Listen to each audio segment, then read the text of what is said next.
Hi guys, good morning. So இப்போது என்ன video பார்க்க போகிறோம் அப்படின்னா, உங்கள் ட்வின் ஃப்ளேம் உங்களுக்கு என்ன மெசேஜ் கொடுக்குறாங்க அப்படிங்கிறது தான் இன்றைக்கி டேரட் கார்டு ரீடிங். ஃபஸ்ட்டு என்னென்ன மெசேஜஸ் சொல்கிறாங்கன்னு பார்ப்போம். அதுக்கப்புறம் அவங்க என்ன ஆக்ஷன் எடுக்கிறாங்கங்கிறத பார்ப்போம். 8 of Cups.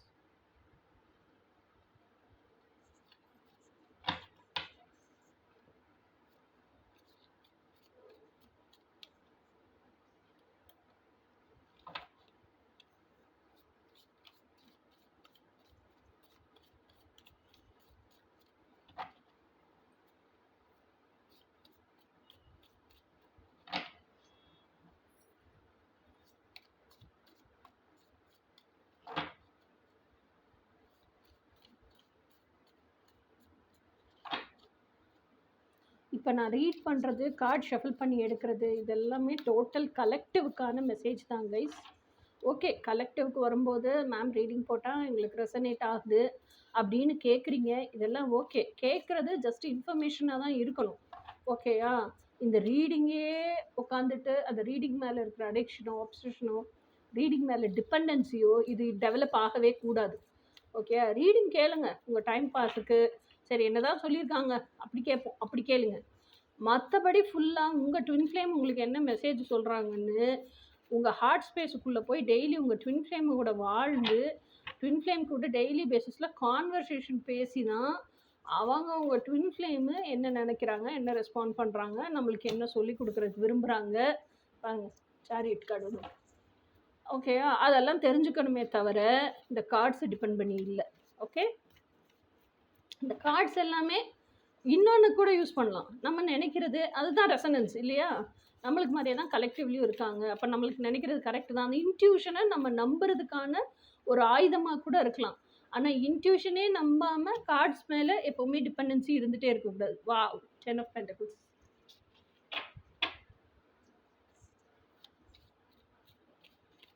ஸோ உங்கள் பர்சனோட மெசேஜ் உங்களுக்கு என்ன? மெஜிஷியன். சூப்பராக வருது கார்டு. ஸோ உங்கள் பர்சனோட மெசேஜ் உங்களுக்கு என்ன? 2 of Swords. ஸோ இப்போ ஒவ்வொரு கார்டையும் நான் உங்களுக்கு ஃபர்ஸ்ட் கார்டு வந்து 8 of Cups. 8 of Cupsங்கிறது என்ன? உங்கள் ட்வின் ஃப்ளேம் என்ன சொல்கிறாங்களோ, எனக்கு இப்போ மற்றவங்களோட ரியல் கலர்ஸ், ட்ரூ கலர்ஸ்லாம் என்னென்னு தெரிஞ்சு போச்சு. ஸோ அதனால் என்ன சூழ்நிலை, என்னென்ன சூழ்நிலை, எந்தெந்த மனிதர்கள், ஏன்னா என்னோட ஹையஸ்ட் பர்பஸ்க்கு சர்வ் ஆகலையோ, அது யாராக இருந்தாலும் சரி, எப்பேற்பட்ட சூழ்நிலையாக இருந்தாலும் சரி, என்னோட ஹையஸ்ட் பர்பஸ்க்கு சர்வ் ஆகலை, இன்னொன்று என்னோட எனர்ஜியை ட்ரெயின் பண்ணுறாங்க. அப்படிங்கிற பட்சத்தில் I am walking away from all those people. So I am giving a complete closure to them. And I am also, நானும் ஒரு கம்ப்ளீட் க்ளோஷரை உருவாக்கிக்கிறேன். ஸோ அதனால அவங்கள டிபெண்ட் பண்ணிகிட்டே இருக்க வேண்டாம். அவங்களுக்கு ஒரு ஃபால்ஸ் ஹோப்பை நான் கொடுக்கவும் விரும்பலை அப்படிங்கிறத உங்களுக்கு மெசேஜாக கொடுக்குறாங்க. ஸோ ஹாப்பி இல்லை இதை கேட்குறதுக்கு. அடுத்த கார்டு வந்து, ஸோ இதை நான் பண்ணினதுனால இப்போ என்னோடய ஜேர்னி ரொம்ப ஸ்மூத்தாக மார்ச் ஃபார்வர்ட் ஆகுது. எனக்குள்ளே இருக்கிற டுவாலிட்டி என்னன்னு நான் தெரிஞ்சுக்கிட்டேன். Chariot card. ஓகேயா? ஸோ எனக்குள்ளே இருக்க டுவாலிட்டியை தெரிஞ்சுக்கும் போது அந்த டுவாலிட்டியிலேருந்து எதெல்லாம் நெகட்டிவாக இருக்குது, எதெல்லாம் நான் லெட்கோன்னு விடணும், எதெல்லாம் எப்படி நான் பேலன்ஸ் பண்ணிக்கணும். எப்படி பேலன்ஸுங்கிறது it's not about 50-50 balance. Even 70-30 is balance, even 80-20 is balance. ஓகேயா? ஸோ எப்படி நான் என்னை பேலன்ஸ் பண்ணிக்கணும், அதுக்கப்புறமா எப்படி நான் என்னை சென்டருக்கு கொண்டு வந்துக்கணும், எப்படி என்னை கிரவுண்டட் ஸ்டேட்லேயே வச்சுருக்கணும், இந்த கிரவுண்டட் ஸ்டேட்லேயே இருந்து நான் எப்படி முன்னோக்கி பயணிக்கணும். இன்னொன்று யோசிச்சு பாருங்க, இன்னு யாங்கு அதுக்கப்புறம் அந்த தேரோட்டி 3 பேர் இருக்காங்களா? இன்னுங்கிறது தான் உங்கள் மனசு, யாங்குங்கிறது தான் உங்கள் புத்தி, அந்த தேரை ஓட்டுற ஆள் தான் உங்கள் மனசாட்சி. ஓகேயா? அப்போ இன்னோட ஆசைக்கு தான் எல்லாமே வேலை செய்யுது. இன்னுங்கிறது ஆசை தான், அந்த ஆசைக்கு தான் நான் பிறப்பே எடுத்திருக்கோம். ஸோ அப்போது அந்த குதிரையோ, மனசுங்கிறது ஒரு குதிரைன்னா புத்திங்கிறது இன்னொரு குதிரை. அந்த மனசும் புத்தியும் ஒரே வேகத்துக்கு ஓடுனா தான் ட்ரீம்ஸை ரியாலிட்டியில் மேனிஃபெஸ்ட் பண்ண முடியும். அந்த மனசும் புத்தியும் ஒரே வேகத்துக்கு ஓடணும்னா தேரோட்டி அதுக்கு ஈக்குவலான நாலேஜ் கொடுக்கணும். மனசுக்கு வந்து தான் ஆசைப்பட்டதை வாழ்கிறதுக்கு குதிச்சுக்கிட்டு ஓடணும்னு ஓடுது. அதுக்கு ஈக்குவலாக அது ரியாலிட்டியில் எப்படி என்னென்ன ஸ்டெப் எடுத்து எப்படியெல்லாம் ஒவ்வொரு ஸ்டெப்பாக முன்னோக்கி நகர்ந்தா ட்ரீம்ஸ் ரியாலிட்டிக்கு வருங்கிறது பக்காவாக புத்திக்கு தெரிஞ்சிருக்கணும். தெரிஞ்சிருந்தா தான் மனசோட வேகத்துக்கு ஈடு கொடுத்து ஓட முடியும். இல்லைன்னா ஒரு குதிரை முன்ன இழுக்கும், ஒரு குதிரை பின்ன இழுக்கும், நகராது. ஓகே, இப்போ இந்த தேரோட்டி யாரு? மனசாட்சி. இந்த மனசாட்சிக்கு ஃபர்ஸ்ட் ஆஃப் ஆல் அந்த அளவுக்கு அறிவு இருந்துச்சுன்னா தான் இந்த குதிரைக்கு யாங்குக்கு எஜுகேட் பண்ணி இன்னோட வேகத்துக்கு யாங்கையும் இழுத்துட்டு வந்து, ஓகேயா, யாங்குங்கிறது என்ன? புத்தி. இழுத்துட்டு வந்து தேர அழகா, இது வந்து டிவைன் யாங்கு, இது எர்த்லி யாங்கு, இது எர்த்லி இன்னு. இதெல்லாம் நீங்கள் கனெக்ட் பண்ணி பாருங்கள். ஒரு 2 நிமிஷம் இந்த வீடியோ பாஸ் பண்ணிவிட்டு நான் சொல்கிறதெல்லாம் கனெக்ட் பண்ணி பாருங்கள், உங்களுக்கு புரியும். ஓகே, அப்போ தான் ஜேர்னி ஸ்மூத்தாக மார்ச் ஃபார்வர்ட் ஆகும். ஸோ இந்த ஸ்டேஜில் நான் இருக்கேன், இந்த ஸ்டேஜ் எனக்கு ஜேர்னி மார்ச் ஃபார்வர்ட் ஆகிட்டுருக்கு அப்படிங்கிறதையும் உங்களுக்கு தகவலாக கொடுக்குறாங்க உங்கள் ட்வின் ஃப்ளேம். அடுத்தது என்ன? 10 of Cups, sorry 10 of Pentacles. 10 of Pentacles என்ன அப்படின்னு சொன்னால், உங்கள் ட்வின் ஃப்ளேம் உங்கள் கூட வாழ்கிறதுக்கு ஆசைப்படுற லைஃப் என்ன தெரியுமா? நீங்கள் என்னெல்லாம் ட்ரீம் வச்சுருக்கீங்களோ, என்னெல்லாம் எக்ஸ்பெக்டேஷன் வச்சுருக்கீங்களோ, அந்த எக்ஸ்பெக்டேஷன் எல்லாம் உங்களுக்கு கொடுத்து உங்களை ஹாப்பியாக வச்சுருந்து, ஏன்னா நீங்கள் ஹாப்பியாக இருந்தால் தான் உங்களை சார்ந்தவங்களெல்லாம் நீங்கள் ஹாப்பியாக வச்சுருப்பீங்க. நீங்களே உங்களோட எக்ஸ்பெக்டேஷன் ஃபுல்ஃபில் ஆகலைன்னா எரிச்சலோடு இருப்பீங்க, நைன்னு இருப்பீங்க, அந்த எரிச்சல்லாம் சுற்றி இருக்கவங்ககிட்ட காமிப்பீங்க. அதை தான் ஆல்ரெடி வாழ்ந்துட்டு அது பிடிக்கலன்னு தான் இப்போ வெளியே வந்திருக்கீங்க. ஸோ உங்கள் ட்வின் ஃப்ளேமுக்கு உங்களுக்கு ஃபுல்லாக, ஏன்னா எல்லாத்துக்கும் அடிப்படை ஃபவுண்டேஷன் என்ன? 2 விஷயம் தான், ஹெல்த்து, மணி. நல்ல ஹெல்த் இருக்குது, மணி இல்லைனாலும் வாழ்க்கையை என்ஜாய் பண்ண முடியாது. நிறைய மணி இருக்குது, ஹெல்த் இல்லை அப்படின்னாலும் வாழ்க்கையை என்ஜாய் பண்ண முடியாது. ஓகே, ஹெல்த்து மணி தான் அடிப்படை ஆதாரம். ஸோ இதுக்கு நான் என்னை எலிஜிபிள் பண்ணிக்கிறேன். எலிஜிபிள் பண்ணிவிட்டு பண்ணின உடனே எப்படி எலிஜிபிள் பண்ணிடுவேன்? பண்ணின உடனே I come very fast towards you. இந்த ஹாப்பி லைஃப்பை எனக்கு வாழணும். உனக்கு என்ன பிடிச்சிருக்கோ அதை எனக்கு உனக்கு கொடுக்கணும். ஓகேயா, கொடுத்து இந்த ஹாப்பி லைஃப்பை வாழணுங்கிறது தான் உங்கள் ட்வின் ஃப்ளேம் உங்களுக்கு சொல்கிற மெசேஜ். அடுத்த கார்டு வந்து மெஜிஷியன். ஸோ இதுக்கு எதை கற்றுக்கணுன்னாலும் நான் கற்றுக்குறேன். ஈசோட்டரிக்ஸ் கற்றுக்கணுமா, அமைதியாக இருந்து மேனிஃபெஸ்ட் பண்ணுறதை கற்றுக்கணுமா, என் மனசை வந்து பிரபஞ்சத்தோட கனெக்ட் பண்ணிக்கிறதுக்கு கற்றுக்கணுமா, எந்த ஸ்பிரிச்சுவல் ப்ராக்டிஸாக இருந்தாலும் சரி நான் கற்றுக்கிறதுக்கு ரெடியாக இருக்கேன். எந்த எல்லை வரைக்கும் போய் கற்றுக்கணுன்னாலும் நான் கற்றுக்கிறதுக்கு ரெடியாக இருக்கேன். ஸோ கற்றுக்கிட்டு அதுக்கான ஸ்டெப் எடுத்துகிட்டு அது எந்த அளவுக்கு சிறமேற்கொண்டு செய்ய முடியுமோ செஞ்சு மேனிஃபெஸ்ட் பண்ணி உன்னை அடைஞ்சே தீர்வேன் அப்படிங்கிறது தான் உங்கள் ட்வின் ஃப்ளேமோட தீர்மானம். So you are one among my dreams and you are the most important dream. So எக்காரணத்து கொண்டு எனக்கு நீ வேணும், அதுக்காக நான் எந்த பிரயத்தனம் வேணாலும் பண்ணுறதுக்கு ரெடியாக இருக்கேன், எதை வேணாலும் கற்றுக்கிறதுக்கு ரெடியாக இருக்கேன், என்ன ஈசோட்டரிக்ஸ்னாலும் ப்ராக்டிஸ் பண்ணுறதுக்கு ரெடியாக இருக்கேன், எந்த ஸ்பிரிச்சுவல் ப்ராக்டிஸ்னாலும் ப்ராக்டிஸ் பண்ணுறதுக்கு ரெடியாக இருக்கேன். So this is what your twin flame is telling to you. அடுத்தது வந்து 2 of Swords. நான் வந்து இப்போ வரைக்கும் கிராஸ் ரோட்ஸில் இருந்தேன். ஏன்னா எதை சூஸ் பண்ணணும்னு தெரியல. சின்ன வயசுலேருந்து சோஷியல் கண்டிஷனிங்கே சொல்லி கொடுத்து தான் வளர்த்துருக்காங்க. இன்றைக்கி வரைக்கும் சோஷியல் கண்டிஷனிங் தான் எனக்கு தெரியும். இப்போ தான் ரீசண்டாக அந்த சோஷியல் கண்டிஷனிங் எல்லாம் போய் நமக்கு முந்தின தலைமுறையினர், நமக்கு மூதாதையர்கள்லாம் உருவாக்கி வச்சதான் சோஷியல் கண்டிஷனிங். அது எல்லாமே உண்மையாக இருக்கணுங்கிற அவசியம் இல்லை, நம்மளும் அதே மாதிரி வாழணுங்கிற அவசியம் இல்லைன்னு அந்த சோஷியல் கண்டிஷனிங்லாம் உடச்சே நான் வெளியே வந்திருக்கேன். ஸோ வெளியே வந்த உடனே இம்மீடியட்டாக என்னால் முடிவு எடுக்க முடியல. So I took some time. ஆனால் இப்போது I am very determined.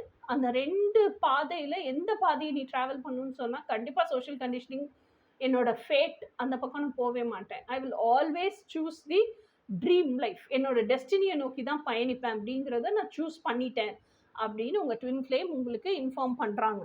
Okay guys, இப்போது உங்கள் ட்வின் ஃப்ளேம் உங்களை நோக்கி என்னென்ன ஆக்ஷன் எடுக்க போகிறாங்க உங்களை நோக்கி வர்றதுக்கு அப்படிங்கிறத ஒவ்வொரு கார்ட்லையா பார்ப்போம். ஓகே, உங்கள் ட்வின் ஃப்ளேம் உங்களை நோக்கி என்ன ஆக்ஷன் எடுக்கிறாங்க, உங்ககிட்ட வந்து சேர்றதுக்கு என்ன ஆக்ஷன் எடுக்கிறாங்க.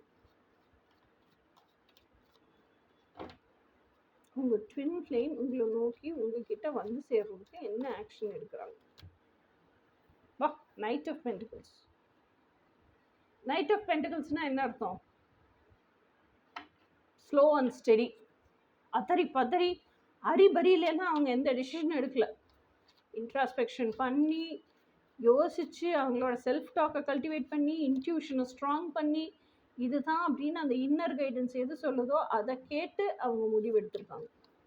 வா, 2 of Cups.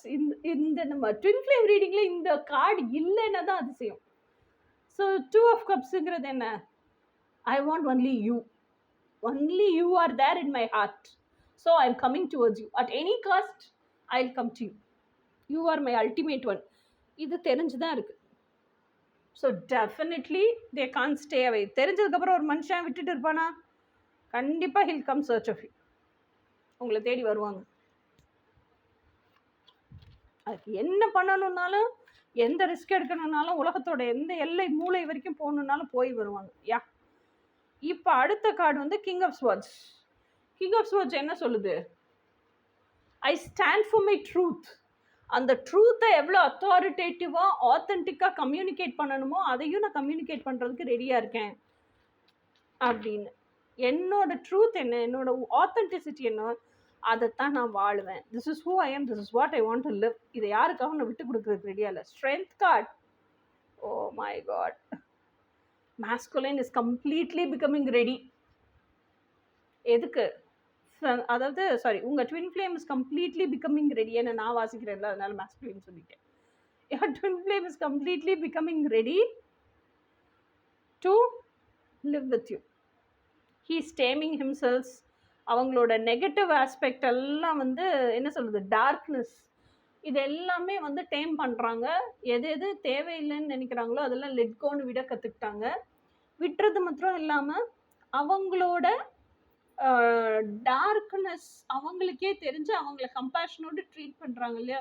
ஸோ மற்றவங்களும் இப்படி தானே இருப்பாங்கன்னு சொல்லிட்டு அந்த லவ்வை கொடுக்கறதுக்கும் கற்றுக்கிட்டாங்க masculine. ஓகேயா? So what are the steps they are taking towards you? Self forgiveness, self worth, இதெல்லாமே கற்றுக்குறாங்க. ஸ்ட்ரென்த் கார்டுங்கிறது என்ன? Complete inner work. ஏன்னா only courageous people can march forward in healing. நீங்கள் ட்வின் ஃப்ளேமே தேடலைன்னா கூட ஹீலிங் ஜேர்னி நடக்குது இல்லை. ஹீலிங் ஜேர்னிங்கிறதே என்ன? எனக்கு ஒரு வாழ்க்கையை வாழ்கிறேன், அது பிடிக்கல, அது சோஷியலி கண்டிஷன்டாக இருக்குது, எனக்கு பிடிக்காத வாழ்க்கையை திணிச்சு இதுதான் இப்படிதான் சமுதாயம் சொல்லி கொடுத்து என்னை வாழ வைக்குது, நான் இஷ்டப்பட்டதை வாழவே விட மாட்றாங்க அப்படின்னு அந்த செல்ஃப் லவ்வுக்காக என்னால் வாழ முடியல அப்படிங்கிறது தானே நம்மளோட கஷ்டம். ஸோ அந்த ஸ்ட்ரென்த் எதுக்கு தேவைப்படுது? இதில் இருந்துன்னா நான் வெளியே வரணும் அப்படின்னா எமோஷ்னலாக ஹீல் ஆகணும். ஹீல் ஆகணும்னா என்ன? அப்போ உன்னோட ஆத்தென்டிக் செல்ஃபாகவே நீ வாழணும்னு அர்த்தம். அதுதான் செல்ஃப் லவ். உன்னோட உண்மைக்காக நில்லு அப்படிங்கிறது செல்ஃப். அதுக்கு எவ்வளவு தைரியம் வேணும் யோசிச்சு பாருங்கள். ஸோ அவ்வளவு தைரியமும் உங்கள் ட்வின் ஃப்ளேம் உருவாக்கி அந்த தைரியத்தோட இன்னர் ஒர்க் பண்ணி ஹீலிங் ஜேர்னி எல்லாம் அண்டர்கோ பண்ணி உங்ககிட்ட வந்தே தீரணுங்கிற தீர்மானத்தில் இருக்காங்க. அதை இண்டிகேட் பண்ணுற மாதிரி அடுத்த கார்டு பாருங்கள், டெம்பரன்ஸ் கார்டு. டெம்பரன்ஸ் கார்டுனா என்ன? மேனிஃபெஸ்டிங் சோல்மேட் இன் ஈத்தர்ஸ். சரி, ட்வின் ஃப்ளேம்னு வச்சுக்குவோம். ஓகே, பாருங்கள் எவ்வளவு டிரான்ஸ்ஃபர்மேஷன் அண்டர்கோ பண்ணியிருக்காங்க. எந்த அளவுக்கு வாழ்க்கையில் வந்து லைஃப் லெசன்ஸ் கற்றுட்ருக்காங்க, லவ் லெசன்ஸ் கற்றுட்ருக்காங்க. பாறை மேலே தான் உட்காந்துருக்காங்க. இப்போ அவங்க நிலை தடுமாறெல்லாம் இல்லை. ஆற்றுல ஒரு கால் சேத்துல ஒரு கால் எல்லாம் கிடையாது அவங்களுக்கு. 2 கால்லையும் ஒரு காலில் தண்ணியில் வச்சு விளையாண்டுட்டு இருக்காங்க. பட் இப்போ ஓரளவுக்கு அவங்க ஸ்டெபிலைஸ் ஆகிட்டாங்க. ஏன்னா உட்காந்துட்டாங்கல்ல. ஃபஸ்ட்டு நின்றுட்டு இருக்காங்க. நின்றுட்டு இருக்கும்போது தான் நிலை தடுமாற்றம் இருக்கும். உட்காந்துருக்கும் போது நிலை தடுமாற்றம்லாம் இருக்காது. இப்போ அந்த 2 கப்பையுமே கம்ஃபர்டபுளாக பிடிச்சிருக்காங்க. இன்னொன்று அவங்க உட்காந்துருக்கிறது பாருங்கள், it's not a bright daylight எல்லாம் கிடையாது.